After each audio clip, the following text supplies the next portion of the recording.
मैं श्याम सुंदर सिंह डियर हिंदी में आप सभी का स्वागत है। आइए मेरे प्यारे बच्चों, आज मैं वाणिज्य का भाग 2 से पाठ 4 नगर कहानी के बारे में प्रस्तुत करने जा रहा हूँ, जो हमारे बच्चों के लिए बहुत ही मशहूर एवं प्रमुख कहानी हमें देखने को मिलेगी। बच्चे, नगर कहानी। आइए, किसी भी शीर्षक का ज्ञान नगर होता है मेरे प्यारे बच्चों। मैं बार बार जब भी कोई भी पाठ का चित्रण किया हूँ तो मैं अपने बच्चे या बच्चियों को, जो भी हमारे वीडियो को देख रहे हैं, तो शीर्षक पर एक बार ज़रूर अपना परिचय देता हूँ कि कोई भी कहानी, कोई भी निबंध, कोई भी कविता का शीर्षक बड़ा ही ज्ञान होता है। जब हमारे बच्चों को शीर्षक समझ में जब आ जाएगा तो निश्चित है कि कहानी भी समझ में आ जाएगी। यह कहानी हमारे बच्चे बिल्कुल ऐसी कहानी है जो क्या कहा जाए, एक वृद्ध महिला ग्रामीण देहाती से वल्ली अम्माल और उसकी पुत्री पापाती, मात्र 2 माँ और बेटी के बीच की कहानी है। जो कहानी क्या पूछना है बच्चे कि उस बच्ची पापाती को बुखार आ गया है। 12 वर्षीय पापाती माँ की गोद की एक लौती बेटी है, जो ग्रामीण देहात से चलकर बड़े नगर शहर, जहाँ पर कि कोई व्यक्ति किसी से संबंध नहीं रखता, आपस में आज भी शहर के लोग कहते हैं कि बड़े स्वार्थी होते हैं, किसी से आपस में साझेदार नहीं, किसी से बातचीत करने का ढंग नहीं। अपने आप में वे शहरी जीवन वैसी जीवन है जो कि ग्रामीण इलाकों से कोई तालमेल नहीं रखता। वैसे शहर में 12 वर्षीय लड़की लेकर के वल्ली अम्माल अपनी पुत्री को आई है। तो चलिए बच्चे, कहानी के माध्यम से मैं प्रस्तुत करूंगा, लेकिन हमारे बच्चे यहाँ थोड़ा परिचय है।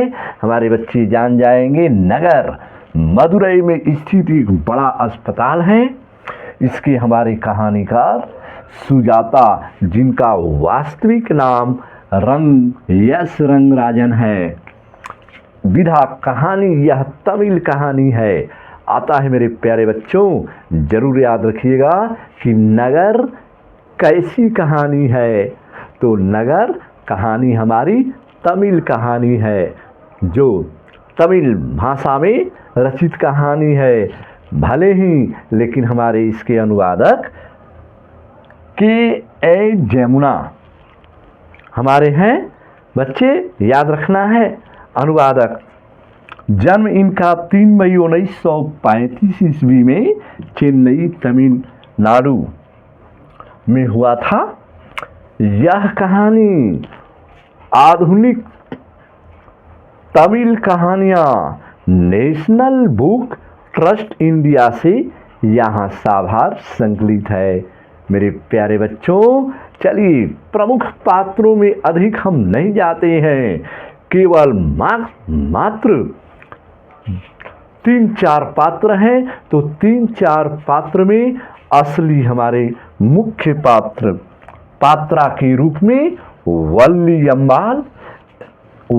अम्माल है, जो एक देहाती अनपढ़ महिला है। उसके पति मर चुके हैं और उसकी पुत्री है पापाती, जो 12 वर्षीय बच्ची है, बड़े ही सुंदर है।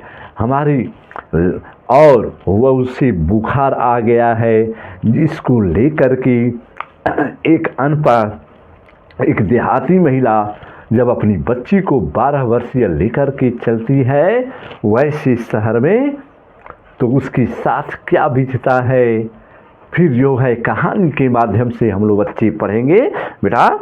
तो अन्य हमारे उनके सहयोगी डॉक्टर के कुछ हमारे कर्मचारी हैं जिनका नाम है धनशेखरन और श्रीनिवासन, अन्य सहयोगी में सेवक सेविकाएं।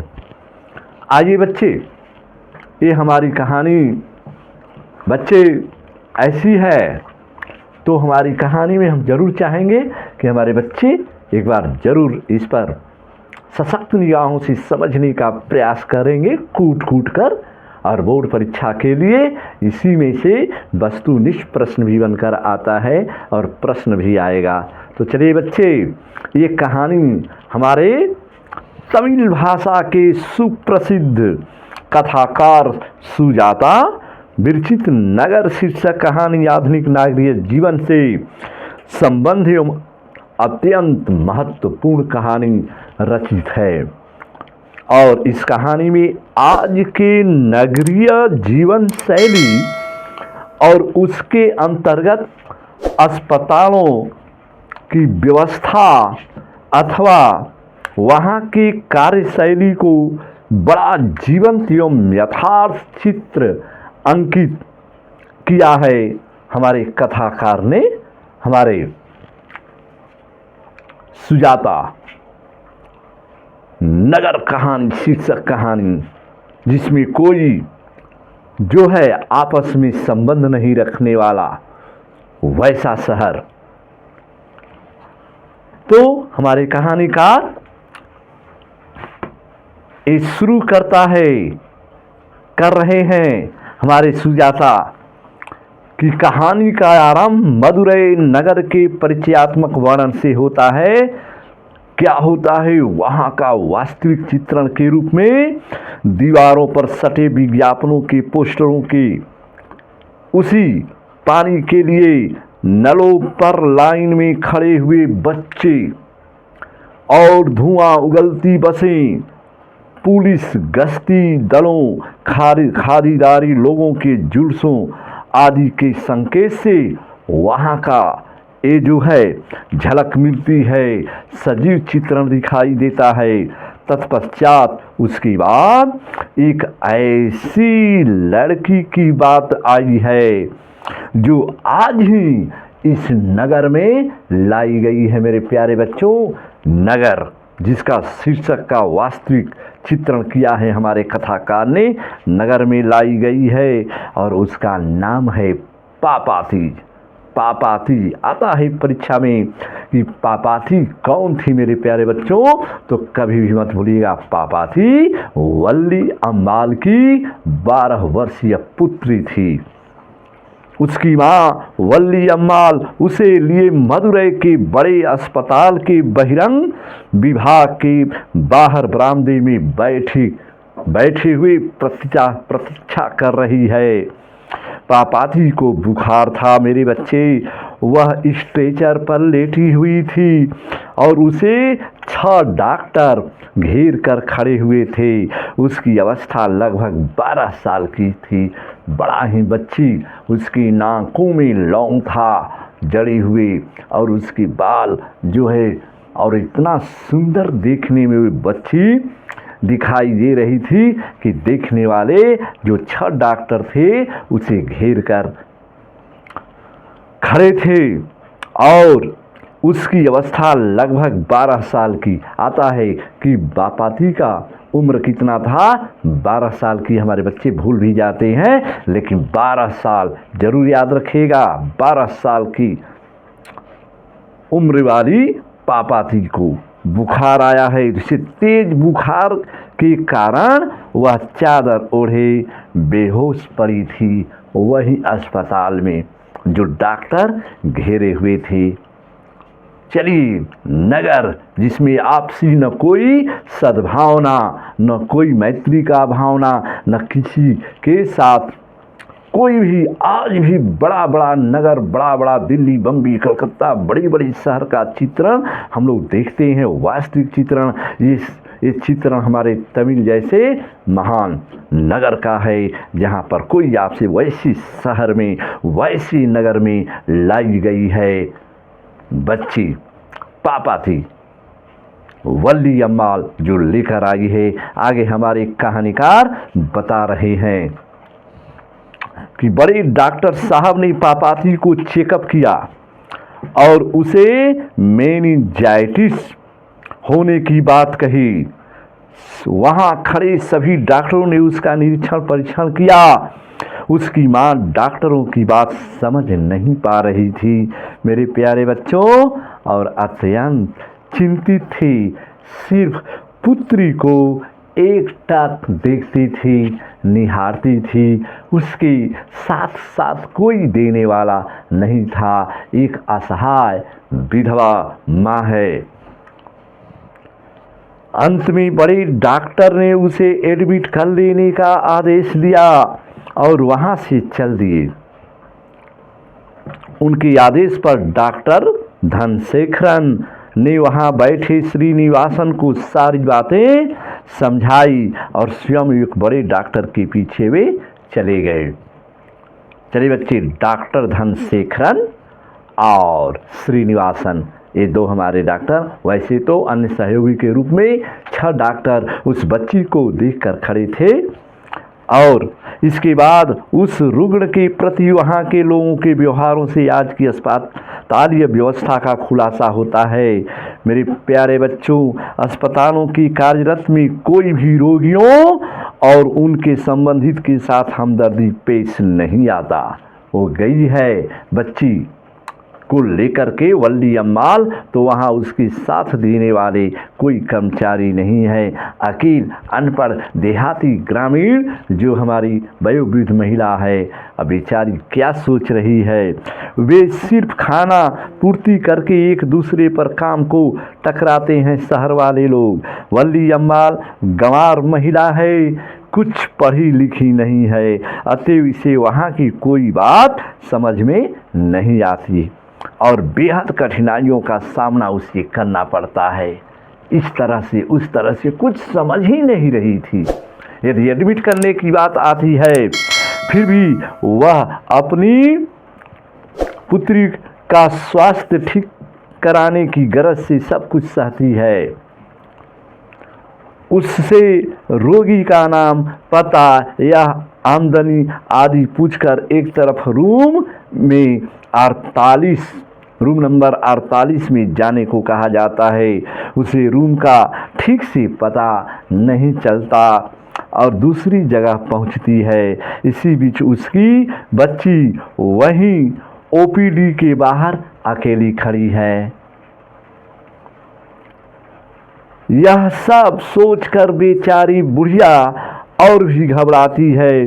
किसी तरह से लोगों से पूछताछ कर वह बताए गए कमरे के पास पहुंचती है, पर जिस काम के लिए वह इतनी देर से परेशान थी, वहां पहुंचने पर उसे 2 टूक जवाब मिलता है। बड़ी दर्दनाक जवाब मिलता है कि चीट पर लिखा है कि रोगी को एडमिट किया जाए, किंतु इस समय जगह नहीं है। वहाँ पर गई है, खड़े कतार में कोई पूछ रहा है कि चीटपुर जी है, कोई तुम्हारे साथ है, तो वो हमारी वल्ली अम्माल बड़ी आश्चर्य में पड़ जाती है।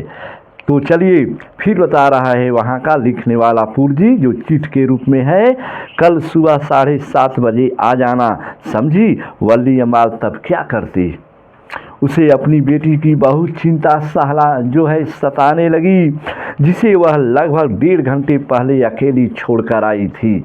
उसे अनपढ़ महिला जिसे रूम नंबर भी याद नहीं है। मेरे प्यारे बच्चों, वह तेजी से उसके पास पहुंचना चाहती है, पर रास्ता को भूल जाती है। बड़ा जहां शहरों में अस्पताल होता है, जहां लिफ्ट पर चढ़ करके जाना पड़ता है, जहां बगल से सीढ़ियाँ जाना पड़ता है, वहाँ न कोई आपसी भाईचारे का संबंध है, न कोई किसी के बारे में पूछता है। वैसा है अस्पताल, वैसा है तमिल शहर का नगर। नगर शीर्षक अपने आप में भरपूर है मेरे प्यारे बच्चों। आधुनिक अस्पतालों के गलियारों, सीढ़ियों और दरवाजों को ठीक से वे परख नहीं पाती है वल्ली अम्माल, और वह बेहद घबरा जाती है और रोने लगती है। बेचारी क्या करे। हमारी इसी बीच उसे बाहर जाने का एक रास्ता दिखाई देता है, और वह उससे होकर वहाँ जा पहुँचती है जहाँ अपने बेटी को छोड़कर गई थी, वल्ली अम्माल पापाती को छोड़कर। किंतु वहाँ का दरवाज़ा बंद था। वहाँ खड़े एक व्यक्ति से उसने खूब आरजू मिन्नतें की, तब जाकर उस व्यक्ति ने दरवाज़ा खोला और उसे पुनः 3 बजे आने को कहा। चलिए, बहुत जिसको पता नहीं है तो देहात की माताएं बहनें जो भी अनपढ़ जाती हैं तो बड़े डॉक्टरों से जब भेंट हो जाता है, बड़ा बड़ा जहाँ अस्पताल है, हमारी ग्रामीण देहाती माताएं बहनें क्या करें, वही हाल है वल्ली अम्माल का। वल्ली अम्माल उस समय झटपट अंदर जाती है और अपनी बेटी को छाती से लगाकर बेंच पर बैठ कर के गले में मिलाकर उस पड़ी हुई बच्ची को देखकर खूब रोने लगती है वल्ली अम्माल। इधर जब बड़े डॉक्टर साहब ने MA की कक्षा समाप्त कर उस मेनिंजाइटिस के रोगी के बारे में पूछा तो वहाँ के अधीनस्थ लोगों के होश उड़ गए। जो बड़ा डॉक्टर गया था MA की डिग्री लेकर के पढ़ा रहा था, तो आया है तो बोला था कि 6 डॉक्टरों से कि इस रोगी को रखे रहना और मैं जब आऊँगा तो उसे जब देखभाल कर लूँगा। अब वहीं जा कर के वहाँ आज कोई दूसरे इस तरह का रोगी एडमिट नहीं किया गया था, और बड़े डॉक्टर के आदेश पर सभी का पता लगाने लगते हैं। किंतु आजकल के बड़े अस्पतालों में अक्सर ऐसा ही होता है। वहाँ की व्यवस्था तो ऐसी होती है कि जब तक किसी से जान पहचान न हो, बड़े लोगों के नाते रिश्तेदार न हो, तब तक उनके लिए प्रवेश पाना भी मुश्किल होता है। मेरे प्यारे बच्चों, यह कहानी जो कि नगर लिखी है कि देहाती महिला हमारी वल्ली अम्माल जो वैसे हमारे बड़े अस्पताल में जा कर के भूलने लगती है, नहीं पहुंच पाती है, उसके बारे में सब अस्पताल में तो वैसे ही होता है। जहाँ पर जिनका सोरस है, परबी है, जहाँ रिश्तेदार हैं, तभी तो साथ दे सकते हैं। लेकिन ये ग्रामीण वल्ली अम्माल जो हमारी महिला है, उसके साथ यहाँ साथ कोई देने वाला नहीं है। सभी लोग कहते हैं। इधर वल्ली अम्माल को समझ में नहीं आ रही थी। अगली सुबह 7:30 बजे वह क्या पुत्री को गोद से लिए बाहर आकर एक रिक्शा पर सवार होती है। उस बच्ची का इलाज उस अस्पताल में नहीं हो पाता है। देखिए क्या होता है। और बस अड्डा पहुंचने के लिए वह कहती है, रिक्शा आगे बढ़ता है। वल्ली अम्माल सोचती है कि अब मैं इसे अस्पताल में नहीं दिखाऊंगी, हाँ, बल्कि मुनांडी पट्टी के वैद्य जी से दिखलाऊंगी। आज भी हमारी माताएं बहनें ग्रामीण देहात के परिवेश से जो पली होती हैं, तो जास्ती वे झाड़ फूंक, तांत्रिक मंत्र, जो है टोक आदि पर विश्वास करती हैं। भले ही डॉक्टरी में जाकर डॉक्टर से इलाज करा लें, लेकिन आज भी उनका विश्वास हमारे ग्रामीण जो वैद्य होते हैं, ओझा होते हैं, उस पर विश्वास। तो वही हाल हमारे वल्ली अम्माल की होती है। और बड़ा मन में सोच लेती है कि भले ही कुछ हो जाए, मैं अपनी बच्ची को जो है दिखाऊंगी गांव पर जा कर के वैद्य जी से, और ओझा से मैं झाड़ फूंक करवाऊंगी। ऐसे रिक्शा आगे बढ़ता हुआ जा रहा था। वल्ली अम्माल ने मन्नत मांगी कि यदि उसकी बेटी ठीक हो जाएगी तो मैं वैदेश्वर नाथ जी के मंदिर जाकर दोनों हाथों में रेजगारी भरकर भगवान को भेंट चढ़ाऊंगी। चलिए, यहाँ पर कथा का हमारे बता रहा है कि आज भी माताएं बहनें कोई भी मन्नत ज़रूर मांगती हैं कि हमारे बच्चे ठीक हो जाएं या बच्चियां ठीक हो जाएं, तो वही वल्ली या माल भी कह रही है कि यदि हमारी बच्ची ठीक हो जाती है तो मैं भेंट चढ़ाऊंगी वहाँ के बाबा को और बच्चे। और इसी के साथ हमारी कहानी बेटा समाप्त होती है। पर आज के अस्पतालों के कुव्यवस्था और वहाँ के कर्मचारियों की लापरवाही के बारे में क्या कहें। ये कहानी जो है अब जो है बच्ची को लेकर के पापाती उसी तरह से फिर पुनः अपने गांव की ओर आ जाती है मेरे बच्चे, और झाड़ फूंक करवाते हुए जो है अपनी बच्ची की देखभाल करती है। यहीं से हमारी कहानी समाप्त होती है मेरे प्यारे बच्चों। चलिए इस कहानी को ज़रूर पढ़िएगा, देखिएगा, समझिएगा और सब्सक्राइब ज़रूर करिएगा। धन्यवाद।